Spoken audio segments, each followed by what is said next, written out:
Bonjour à tous. Alors, oui, extravagance, c'est le titre de ma prédication aujourd'hui. J'ai cherché longtemps avant de le trouver, mais je crois que c'est ça, extravagance. Jésus dit, en vérité, je vous le dis, partout où la bonne nouvelle sera prêchée dans le monde entier, on racontera aussi en mémoire de cette femme ce qu'elle a fait. On annonce la bonne nouvelle, hein, nous, au groupe Agapé. On devrait peut-être étudier cette histoire-là, voir qu'est-ce qu'elle a fait, cette femme, en ce moment-là. Tout d'abord, qui est-elle? Qui est cette femme? Dans le texte, on ne mentionne pas son nom, mais puisque cette histoire a été relatée dans les 4 évangiles, on peut faire des recoupements et identifier un petit peu plus le personnage et mettre les pièces du casse-tête ensemble. Et Jean nous dit que cette femme, cette pécheresse, c'est Marie, la sœur de Marthe et de Lazare. Lazare, celui qui avait été ressuscité il n'y a pas longtemps, juste auparavant. Marie, elle avait été délivrée de 7 démons. 7, je ne sais pas si c'est un chiffre littéral ou si c'est un chiffre qui voulait dire qu'elle en avait vraiment plusieurs. 7 dans la Bible, c'est un chiffre qui a une signification particulière. Mais même si elle avait été délivrée que d'un démon, c'est quand même quelque chose d'extraordinaire qui s'est passé dans sa vie. Et c'est cette délivrance-là de ces démons qui l'a poussée à faire ce geste envers Jésus. Elle s'est rendue à la fête qui avait été donnée chez Simon le lépreux et elle y a apporté quelque chose de spécial, quelque chose qu'elle veut offrir à Jésus. On voit ici un peu sur l'image le vase d'albâtre qui a été brisé et qui contenait l'huile parfumée qui s'est répandue, qu'elle a répandue sur les pieds de Jésus, sur sa tête. On voit aussi ses larmes qui ont coulé parce qu'elle était reconnaissante de ce que Christ avait fait pour elle. Parce que les démons qui avaient été chassés, c'était des démons qui brisaient sa vie, qui la détruisaient complètement.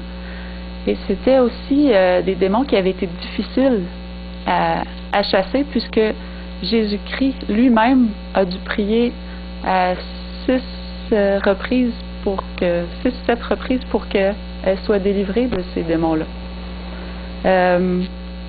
Soit parce que le démon partait, mais qu'elle-même retenait quelque chose, parce qu'elle continuait à pratiquer la mauvaise habitude, ou que l'emprise sur elle était très grande, très serrée, et que Satan ne voulait vraiment pas la laisser partir.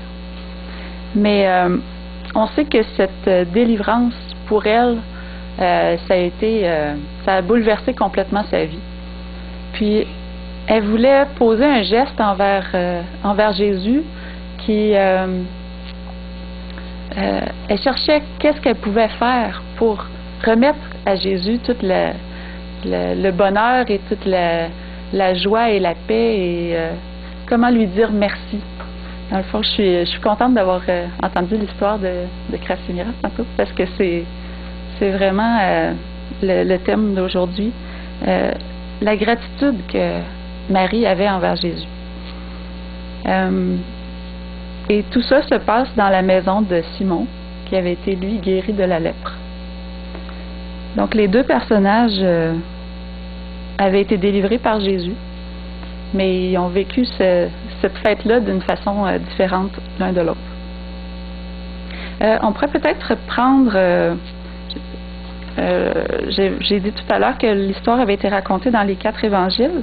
Si ça vous tente de le lire pour le comparer, c'est dans Matthieu 26, dans Marc 14, que Jaco nous a lu tout à l'heure, dans Luc 7 et dans Jean 12. Maintenant, on va aller dans Luc au chapitre 7. Parce que Luc, je crois, si si on en croit ce qu'on dit, Luc est allé voir les personnages par après. Donc, Luc n'a pas été présent lui-même, peut-être à ce moment-là, mais a demandé aux gens de leur raconter comment ça s'était passé. Et peut-être pour ça que Luc a des détails différents de l'histoire. Alors, c'est Luc 7, versets 36 et suivant. Un pharisien pria Jésus de manger avec lui. Donc, le pharisien, c'est Simon. Jésus entra dans la maison du pharisien et se mit à table. Et voici, une femme pécheresse qui se trouvait dans la ville, ayant su qu'il était à table dans la maison du pharisien, apporta un vase d'albâtre plein de parfums et se tint derrière aux pieds de Jésus. Elle pleurait, et bientôt elle les mouilla de ses larmes, puis les essuya avec ses cheveux, les baisa et les oignit de parfum. Le pharisien qui avait invité Jésus, voyant cela, dit en lui-même, « Si cet homme était prophète, il connaîtrait qui et de quelle espèce est la femme qui le touche. Il connaîtrait que c'est une pécheresse. » Jésus prit la parole et lui dit, « Simon, j'ai quelque chose à te dire. »« Maître, parle, répondit-il. » Il ne savait pas qu'est-ce que Jésus allait lui dire. Un créancier avait 2 débiteurs. L'un devait 500 deniers et l'autre 50. Comme il n'avait pas de quoi payer, il leur remit à tous 2 leurs dettes. Lequel l'aimera le plus? Simon répondit, « Celui, je pense, auquel il a le plus remis. » Jésus lui dit, « Tu as bien jugé. » Puis, se tournant vers la femme, il dit à Simon, « Vois-tu cette femme? Je suis entré dans ta maison et tu ne m'as point donné d'eau pour laver mes pieds. Mais elle les a mouillés de ses larmes et les a essuyés avec ses cheveux. Tu ne m'as point donné de baiser, mais elle, depuis que je suis entré, elle n'a point cessé de me baiser les pieds. Tu n'as point versé d'huile sur ma tête, mais elle a versé du parfum sur mes pieds. C'est pourquoi je te le dis, ses nombreux péchés ont été pardonnés, car elle a beaucoup aimé. Mais celui à qui on pardonne peu, aime peu. Et il dit à la femme, tes péchés sont pardonnés. Ceux qui étaient à table avec lui se mirent à dire en eux-mêmes, qui est celui-ci qui pardonne même les péchés? Mais Jésus dit à la femme, ta foi t'a sauvée, va en paix. Donc on a comme 2 versions de la même histoire. Un qui met l'emphase sur la réaction de Simon et l'autre qui met l'emphase sur la réaction des gens qui étaient présents et qui ont vu le parfum répandu et qui ont dit quelle perte monumentale ce parfum qui se répand comme ça. Donc on voit que Marie n'était peut-être pas invitée à cette fête-là. Elle a entendu dire que Jésus allait y être et elle a décidé de participer à la fête. Mais participer d'une façon en retrait. Elle était près de Jésus, puis tout ce qu'elle voulait, c'était de lui apporter le cadeau qu'elle avait préparé pour lui. Un parfum de grand prix qu'elle avait acheté. On dit que ce parfum-là pouvait coûter 300 dinars ou dinars, en tout cas, dépendamment de la version, c'est pas toujours la même chose, mais donc c'est à peu près le prix de 300 jours de travail, à peu près 1 an de salaire. Combien vous gagnez par année? Est-ce que vous seriez prêt à acheter une bouteille de parfum? Non, je vends des parfums, mais celle-là, c'est pas... seriez-vous prêt à acheter une bouteille de parfum 30 000, 40 000 $? Ça, c'est ça pour Jésus. Mais acheter une bouteille de parfum à 40 000 $, j'ai regardé un peu sur Internet les parfums les plus chers. On dit que le parfum le plus cher au monde, je me souviens même pas de son nom, tout ce que j'ai vu, c'est la bouteille, elle se vendrait à 215 000 $ pour une bouteille. Il n'y en existe que 10 exemplaires dans tout le monde entier. Donc, c'est peut-être pour ça qu'ils peuvent se permettre de le mettre aussi cher. Et la bouteille est en en verre avec des ornements d'or, 18 carats, et un bouchon en diamant. OK. Mais c'était pas ce genre de produit que Marie s'est procuré. Mais j'ai regardé aussi les autres. Il y en a à 6 000 $, à 1 500 il y a même des bouteilles à 2 000 $ avec des inscriptions en or pur. On met beaucoup d'emphase sur la bouteille, sur l'apparence. Ça ne veut pas dire qu'il sent bon, hein, le parfum, mais peut-être qu'il sent extrêmement bon. Mais Marie, quand elle a acheté son parfum, elle est allée avec ses économies. Elle est allée chez le marchand puis elle a demandé d'avoir le meilleur parfum. Elle n'est pas allée chez Dollarama, là, elle est allée à un bon magasin où est-ce qu'elle savait qu'elle trouverait un bon parfum. Probablement que le marchand lui a dit « Oh, madame, j'en ai des beaux ici, là, ils sont pas chers. Non, c'est pas ça là que je veux. Moi, je veux avoir votre meilleur parfum. » Mais madame, c'est trop cher, c'est mon meilleur parfum, c'est pas un parfum pour n'importe qui, on s'en met pas juste quelques petites gouttes comme ça, c'est un parfum qui est digne d'un empereur, c'est pour les plus personnes importantes.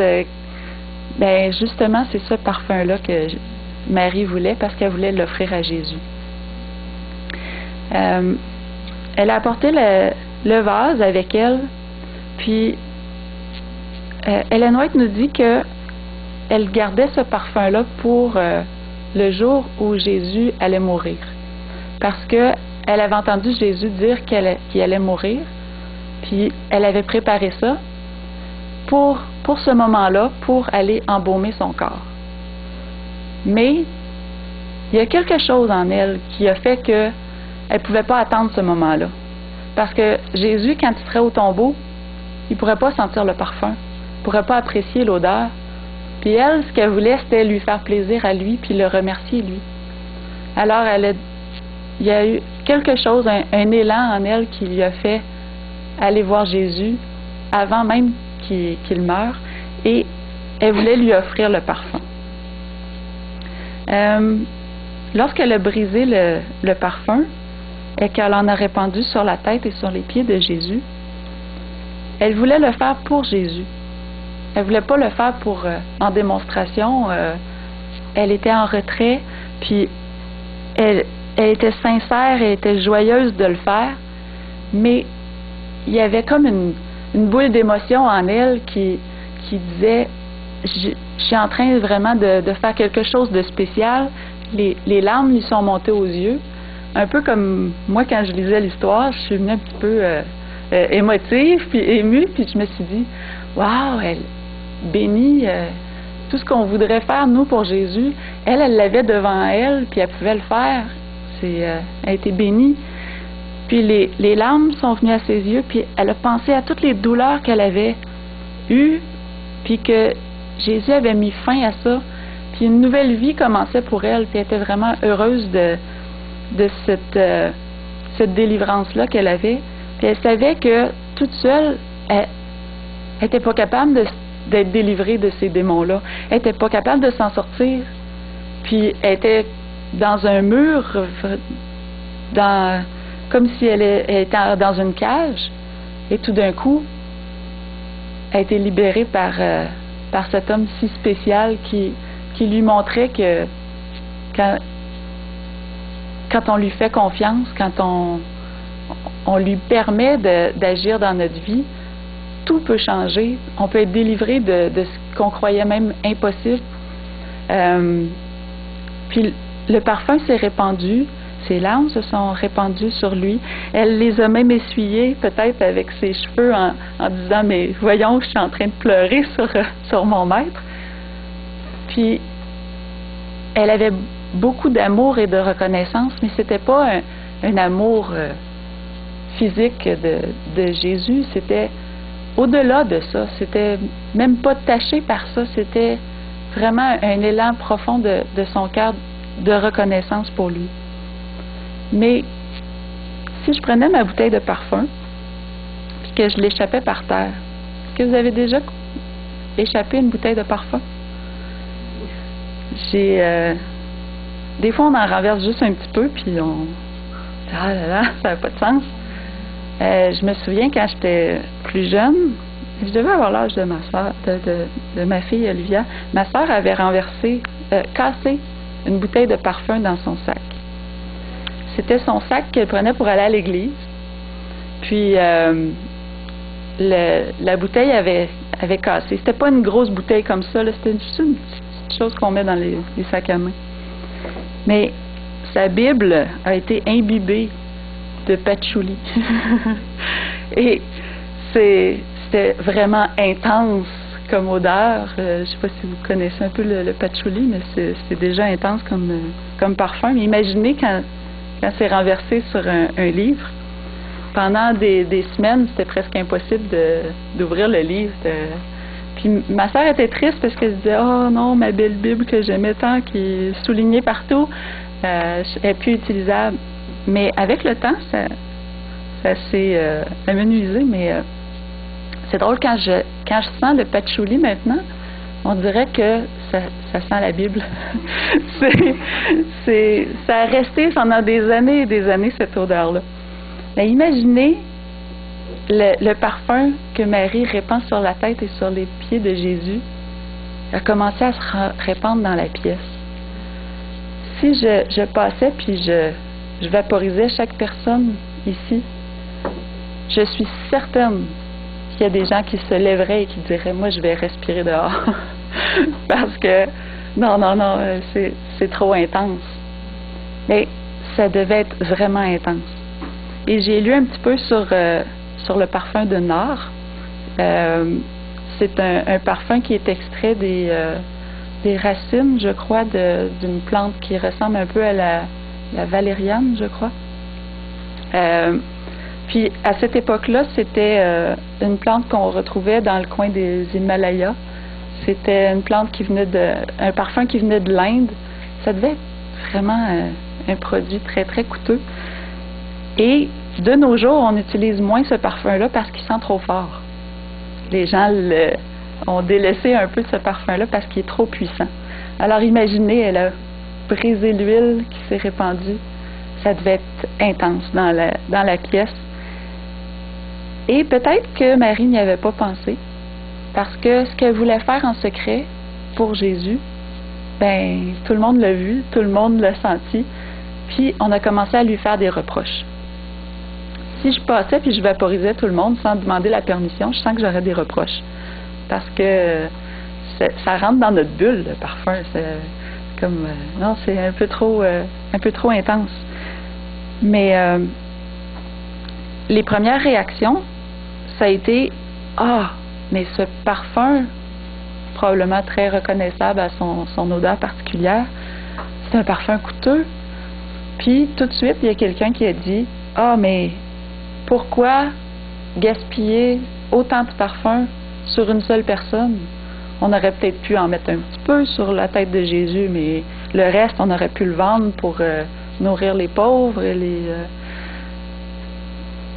C'est peut-être une bonne façon de raisonner, c'est vrai. C'est un peu extravagant de la part de Marie d'avoir pris tout le contenu du parfum en une seule fois pour une seule personne. Un peu intense comme réaction, comme action. Mais tout le monde a commencé à murmurer et c'est venu aux oreilles de Marie. Puis elle s'est sentie mal d'avoir fait ça. Puis elle sentait qu'elle avait des reproches, puis elle voulait s'enfuir. Mais Jésus n'a pas pu permettre que ça se produise et que quelqu'un lui fasse un reproche. Il a dit que c'était quelque chose de bien qu'elle avait fait pour lui. Puis il a fait un reproche à ceux qui l'accusaient d'avoir gaspillé. Il a dit « Vous avez toujours les pauvres avec vous, mais moi, là, je suis ici juste maintenant. » Puis il savait que Marie avait fait quelque chose de spécial, puis qu'elle avait compris quelque chose et que ça venait vraiment de son cœur et d'un débordement d'amour pour lui. Et quand il voyait la réaction de ceux qui murmuraient, on nous dit que c'est les apôtres, c'est les 12 disciples qui murmuraient comme ça. Les gens qui l'avaient suivi pendant des années et qui auraient dû, eux aussi, avoir des élans comme ça envers lui. Et là, qui disent, ah ben là, c'est juste pour Jésus, franchement, là, on gaspille tout ce parfum, ça aurait pu être utilisé pour d'autres, puis ça a fait de la peine à Jésus de voir cette réaction-là. Et les reproches qu'ils adressaient à Marie.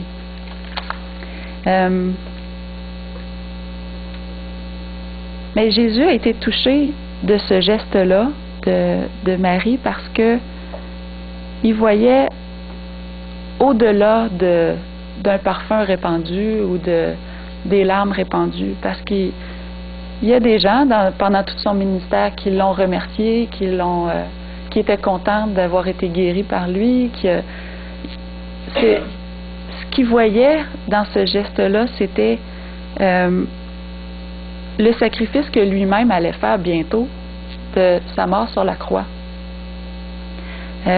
Dans le vase d'albâtre qui avait été brisé, il voyait, lui, son corps brisé sur la croix, qui allait être brisé pour nous.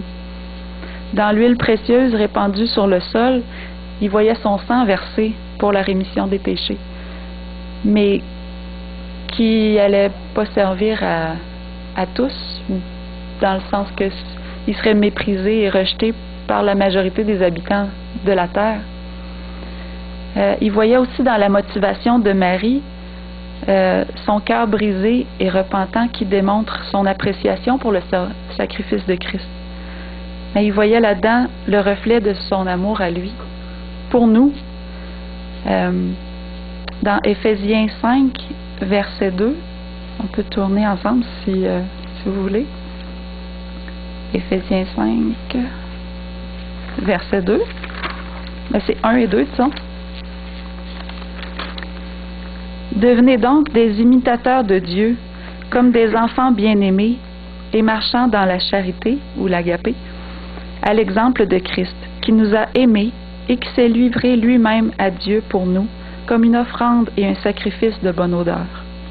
Dieu nous invite à devenir une offrande comme lui, à devenir ce parfum répandu qui est trop abondant, mais qui peut peut-être des fois être un peu agaçant pour les gens autour, mais d'être débordant et d'être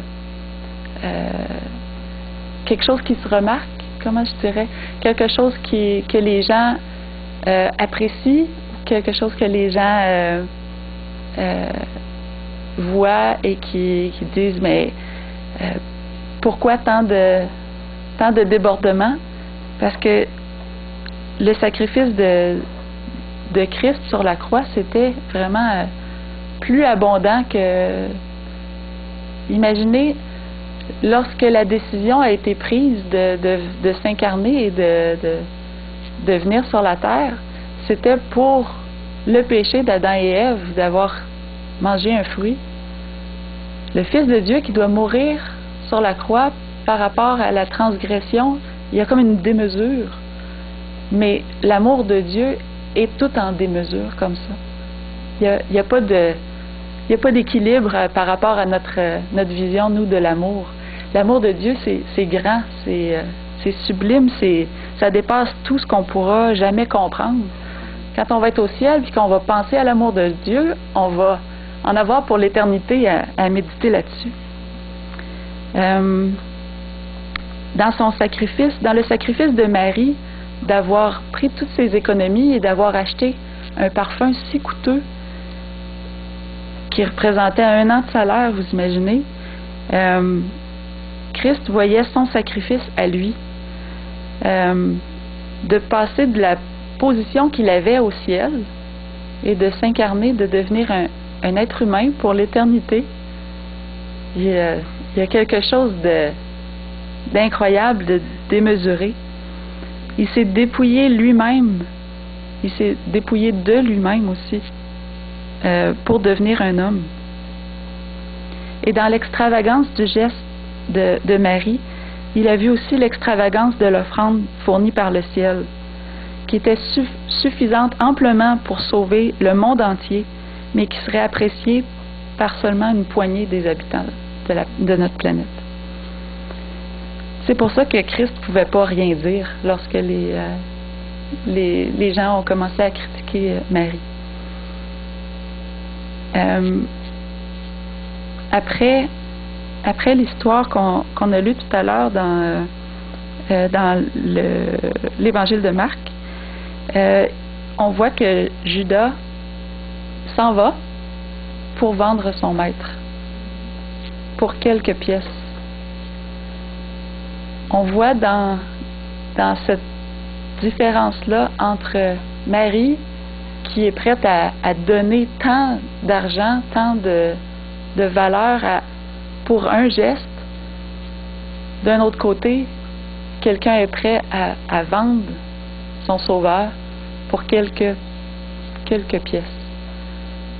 C'est incroyable de voir comment cette histoire-là, c'est comme un bijou qui est mis dans la parole de Dieu entre des histoires tristes comme les sacrificateurs ou les je vais retourner, je vais pas dire de folie, mais on a Judas qui décide de vendre son maître, et d'un autre côté juste avant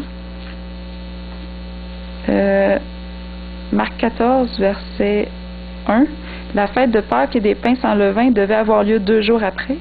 Les principaux sacrificateurs et les scribes cherchaient les moyens d'arrêter Jésus par ruse et de le faire mourir. Ça, c'est ce qu'il y avait dans leur cœur. C'est tellement laid. Et ils disaient que ce ne soit pas pendant la fête, afin qu'il n'y ait pas de tumulte parmi le peuple. Et tout de suite après, il y a l'histoire de Jésus à Béthanie, dans la maison de Simon. Et après, Judas s'élance vers les sacrificateurs pour livrer Jésus. Donc, cette histoire-là est comme prisonnière dans un étau de haine et de méchanceté. Mais c'est comme un bijou, et c'est pour ça que Jésus veut qu'on l'annonce, cette histoire-là. Il veut qu'on prenne exemple sur Marie qui est allée complètement dans la démesure par amour pour Christ, par reconnaissance envers tout ce qu'il avait fait pour elle. Moi, je crois sincèrement que c'est Dieu qui a envoyé Marie à ce moment-là dans la fête chez Simon. Parce que Jésus avait besoin d'être encouragé juste avant d'aller sur la croix. Jésus avait besoin d'être entouré de ses amis. Il avait besoin d'être soutenu par ses disciples, par ceux qui connaissaient sa mission. Et il va se retrouver à Gethsémanée. Ses disciples vont dormir. Ils vont l'abandonner pendant qu'il veillait au moins 1 heure avec moi. Il est en train d'agoniser. Il sue des grumeaux de sang, puis ses amis dorment juste à côté. Il avait besoin de l'encouragement de Marie. Il avait besoin de sentir que quelqu'un sur terre avait compris son ministère. Il avait besoin de savoir qu'il n'allait pas donner sa vie pour rien. Et quand Jésus était avec ses disciples et qu'il a fait le service de leur laver les pieds, il a lavé les pieds de tout le monde. Et qui a lavé les pieds de Jésus? C'est Marie. C'est Marie qui a lavé les pieds de Jésus à l'avance. Donc, elle avait compris ce que Christ allait enseigner à ses apôtres juste avant de mourir. Elle avait compris cette humilité-là, cet amour-là qui va au-delà le dédain qu'on peut avoir des pieds de quelqu'un qui marche en sandales dans la poussière. Elle embrassait ses pieds, elle les avait pas lavés à grande eau, c'était ses larmes qui les avaient lavés. Elle n'avait pas de dédain envers Jésus, elle avait que de l'amour pour lui. Et cet amour-là, c'est ce que Christ recherche en chacun de nous. L'amour pour lui, mais l'amour pour lui qui nous porte à aller vers les autres et à avoir de l'amour pour eux. Et à ne pas regarder les autres comme... un peu comme Simon, l'impression qu'il avait quand il disait, lui, l'inverse. Jésus, s'il était un prophète et qu'il savait qui est cette femme qui le touche, lui avait dédain d'elle.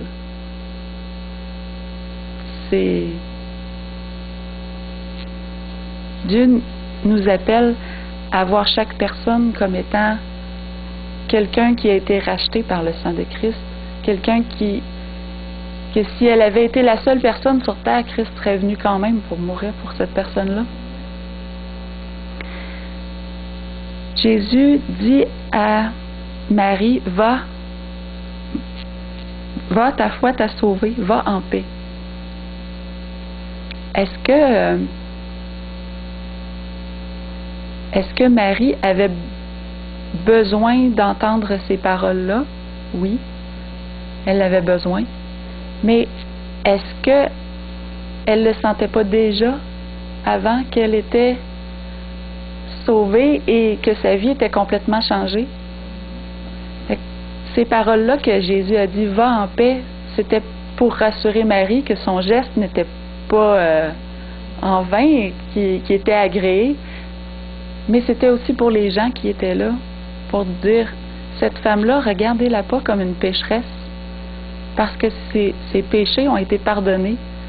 Et comme Christ pardonne à tous ceux qui sont dans cette salle-là, et comme il pardonne à nous aussi, on peut aller en paix en sachant que Christ nous a pardonnés. Et la foi de Marie, elle s'est exprimée en appréciant ce que Christ avait fait pour elle. Elle s'est exprimée par cet amour-là. La foi, c'est l'appréciation du sacrifice de Jésus. La foi, on dit souvent que c'est d'espérer les choses à venir. Mais quand on espère quelque chose à venir, c'est qu'on se l'approprie comme si on l'avait maintenant. Et c'est ce que Marie avait compris, c'est qu'elle était délivrée maintenant. Oui, elle était délivrée de ses démons maintenant, mais elle savait que grâce à Christ, il ne reviendrait plus jamais la hanter, elle pouvait marcher vainqueur. Et c'est ce que Jésus nous appelle à faire aujourd'hui. On a chacun nos démons dans notre vie, mais Christ nous appelle à être libérés de ces démons-là par sa puissance et à marcher en vainqueur devant sa face. Jésus voit en Marie la prémisse de tous ceux qui répondraient à la délivrance du péché en exprimant l'amour et la reconnaissance envers Dieu et envers son plan de rédemption. Il voyait en Marie la prémisse de tous ceux qui reconnaîtraient qu'ils n'ont aucune part à leur salut et que sans Christ, ils sont perdus. Tous ceux qui se laisseront guider par l'Esprit et qui seront si remplis de l'agapé de Dieu qu'ils en déborderont comme ce vase rempli de parfum qui ne se tient pas debout et fier sur une tablette, mais qui accepte d'être brisé et répandu en abondance afin d'embaumer la maison tout entière. Aujourd'hui, on pourrait se demander, qu'est-ce que c'est la Pâque? Est-ce que c'est des petits poussins, des chocolats, des tulipes, des petites fleurs, des lapins? Non, ça, c'est pas la Pâque. C'est le printemps, peut-être, mais c'est pas la Pâque. Et pourtant, quand on voit, là, de ce temps-ci, il sort plein de publicités sur la Pâque, est-ce qu'il parle de Jésus à quelque part? Est-ce qu'il parle de l'agneau qui a été immolé? Non. Quand on parle de chocolat, quand on parle de printemps, quand on parle de petits poussins tout cute, ça, c'est la Pâque tournée vers soi. C'est la Pâque égoïste qui dit les douceurs du chocolat et les douceurs du printemps, puis les petites choses jolies, mais c'est pas du tout c'est une confusion par rapport à ce que c'est vraiment la Pâque. Ce geste-là a été posé juste un peu avant la Pâque, celle que toute l'humanité entière attendait. Et il n'y avait pas de poussin, il n'y avait pas de chocolat, il y avait une compréhension de ce que Christ allait faire sur la croix. Et je pense qu'aujourd'hui, on est là pour rappeler aux gens que la Pâque, c'est pas manger du chocolat. C'est pas ça, si vous voulez fêter le printemps, vous le fêterez. Mais la Pâque, c'est Christ qui a donné sa vie pour nous. Et ça devrait être une fête joyeuse parce que on est reconnaissant envers Dieu de ce qu'il a fait pour nous. C'est sûr que des fois, on a une Pâque qui est comme celle de Marie, avec des larmes mais c'est pas obligé, c'est pas des larmes de désespoir, c'est des larmes de gratitude, parce qu'on est ému de ce que Christ a fait à ce moment-là pour l'humanité.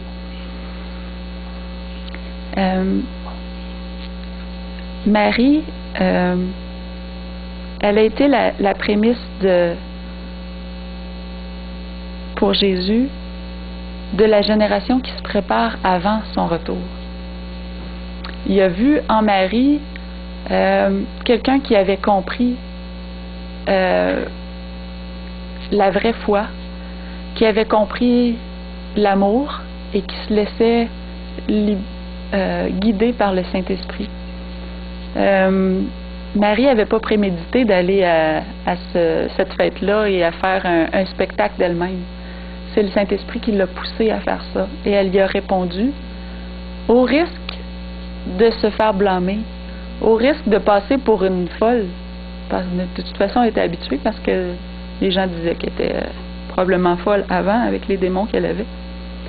Mais elle a pris un risque pour Christ. Et c'est ce que Dieu veut aujourd'hui, qu'il y ait une génération complète qui soit prête à prendre des risques pour lui, qui soit prête à vivre dans notre monde, mais en étant complètement à part, en étant différent. Parce qu'on aura compris que ce qui se passe aujourd'hui, la vie qui tourne, c'est temporaire. On est ici pour quelque chose de bien plus grand que ça. On est ici pour montrer qu'est-ce que Dieu avait dans l'idée pour la race humaine. Quand il a créé Adam et Ève, il voulait qu'ils vivent heureux sur la terre, il voulait qu'ils vivent en harmonie. Dieu veut qu'on soit comme ça aujourd'hui, qu'on soit des personnes qui amènent la paix, le bonheur, qui amènent de l'amour, de la bienveillance autour de nous. Quand on regarde un peu les parfums, moi, c'est ça que je voulais faire, moi, dans la vie. Je voulais faire des parfums. Quand j'ai lu l'histoire de Marie, ça m'a touchée. Puis, quand on fabrique un parfum, il y a ce qu'on appelle une combinaison de 3 choses qu'il faut mettre dans un parfum pour que le parfum soit réussi. On peut avoir un parfum avec seulement une huile essentielle de rose ou je sais qu'il y en a beaucoup en Bulgarie.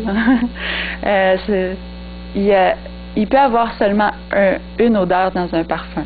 Mais quand on parle d'un parfum qu'on va commercialiser, qu'on va mettre sur le marché, faire de l'argent avec, il faut faire une combinaison d'odeurs unique. Et habituellement, le parfum est composé de 3 choses. La note de tête, la note de cœur, puis la note de fond. La note de tête, je l'ai vu en forme de pyramide là, sur mais moi, je vois pas ça comme une pyramide parce que c'est sûr que la note de tête, il y en a un peu moins que les autres, mais je le verrais plus comme je sais pas, en forme de n'importe quoi. Une tarte ou pas obligé d'être une pyramide. Mais la note de tête, c'est ce qu'on va sentir en premier. Quand on ouvre un parfum et qu'on le sent, c'est la première odeur qui va nous arriver, qui va éveiller quelque chose dans notre esprit, une émotion, un souvenir. Mais c'est un composé qui est très volatile. Il va rester là quelques minutes, des fois jusqu'à quelques heures, mais habituellement c'est quelque chose de punchy qui va laisser la première impression de ce parfum-là. Ensuite, lorsque la note de tête va s'être évaporée, ce qui nous reste, c'est la note de cœur. Ça, est pas aussi volatile, mais c'est celle qui donne l'identité d'un parfum. C'est celle qu'on va sentir longtemps et que les gens vont dire « Ah, c'est tel parfum que tu portes? » C'est parce qu'ils reconnaissent la note de cœur. Elle reste là plusieurs heures après la note de tête. Et ensuite, il y a la note de fond. Elle est comme latente un petit peu. Elle reste là tout le long. Elle n'est pas très volatile. C'est celle qui va rester longtemps sur la peau, qui va même rester sur les vêtements, sur les objets, comme la Bible de ma sœur. Elle va agir pour fixer ensemble la note de tête et la note de cœur. C'est ça qui va faire la rondeur ou l'harmonie d'un parfum. Pourquoi je vous parle de ça? Bien parce que moi, je vois un parallèle avec la vie d'un chrétien lorsqu'il veut faire le bien. Parce que quand on dit « Seigneur, je voudrais que ma vie soit une agréable odeur pour toi », quel genre d'odeur on fait? Ben, c'est des bonnes actions. Ben, moi, je vois dans la note de tête, celle qu'on voit et qu'on sent et qui attire l'attention, je vois là-dedans une action qu'on va poser. Un acte isolé, quelque chose de spontané, quelque chose que on voit une situation, puis on va réagir à ça parce que l'amour que Dieu met dans notre cœur nous porte à poser un geste. Mais ce geste-là, il est là, mais après quelque temps, c'est ça, il s'en va. Il va peut-être rester dans l'esprit de la personne, mais c'est pas quelque chose qui va être Des fois, c'est un geste d'éclat. La note de cœur, j'aime ça le cœur parce que c'est là où est-ce que on va sentir l'amour d'une personne, parce que c'est dans sa patience envers les gens autour d'elle, dans sa bonté, sa bienveillance. C'est ce qui va être là tous les jours, qui va être quelque chose qui va nous permettre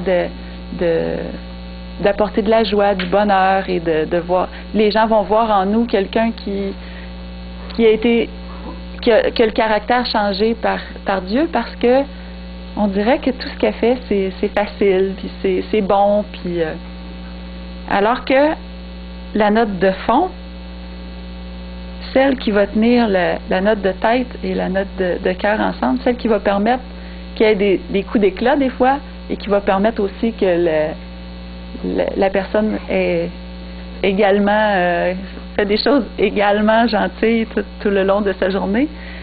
Bien, moi je le vois dans une vie de consécration, de prière, puis qui reste là, quelque chose qu'on fait mais que les gens ne voient peut-être pas, de se soucier de quelqu'un. C'est ce qui va faire que on va l'appeler de temps en temps, on va aller la voir, on va prier pour elle, on va peut-être préparer quelque chose pour elle. Mais ça, c'est quand Dieu a changé notre cœur jusqu'au fond, et que on est des chrétiens, pas juste quand il y a quelque chose à faire, mais que le matin on prie pour telle personne, puis même si ça fait 6 mois qu'elle nous a demandé de prier pour elle, on continue pareil, parce que on a à cœur que cette personne-là, sa vie soit changée. Puis moi, j'espère que on est des chrétiens comme un parfum équilibré. Qu'on fait pas juste des coups d'éclat quand il y a quelque chose à faire, on le fait. On va sentir l'appel d'agir et de faire quelque chose, mais on ne se limitera pas juste à faire ça. On va aussi prendre soin des gens autour de nous. on va aussi faire le bien, juste, pas parce que les gens nous regardent, mais parce que c'est bien de le faire. L'amour de Dieu va tellement nous transformer qu'à tous les jours, on va agir pour le bien.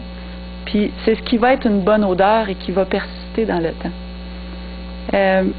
Et j'espère aussi que on est des chrétiens qui agissent dans le secret et qui prient pour les gens sans leur dire. Les gens qui vont étudier la Bible, pas juste parce que c'est vrai, il faut que je prépare quelque chose pour avoir quelque chose à dire samedi à l'école du sabbat, ou parce que j'ai quelque chose, là, je vais rencontrer quelqu'un puis je dois lui donner une étude biblique, ou non, qui va étudier la parole de Dieu parce que c'est sa nourriture, puis c'est dans ça qu'il va puiser l'énergie pour continuer, puis pour avoir du combustible dans son moteur. J'espère que quand Christ nous regarde, il voit en nous des personnes qui ont été changées par son esprit, des personnes que s'ils n'étaient pas sur terre, l'équilibre de la terre serait changé, parce que à notre niveau, chaque jour, on a un impact positif dans la grande œuvre qu'il a. Marie de Magdala, ou Marie-Madeleine, comme certains l'appellent, c'était la prémisse de la génération juste avant le retour de Jésus. Et j'espère qu'on est cette génération-là. J'espère que Christ ne reviendra pas dans trop longtemps.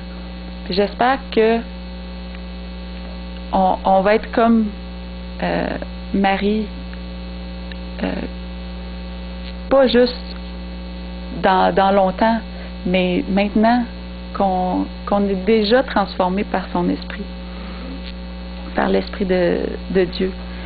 Est-ce qu'on fait partie de la génération qui va accepter d'être extravagante? Est-ce qu'on fait partie de la génération qui va refuser un emploi si ça implique de travailler le sabbat?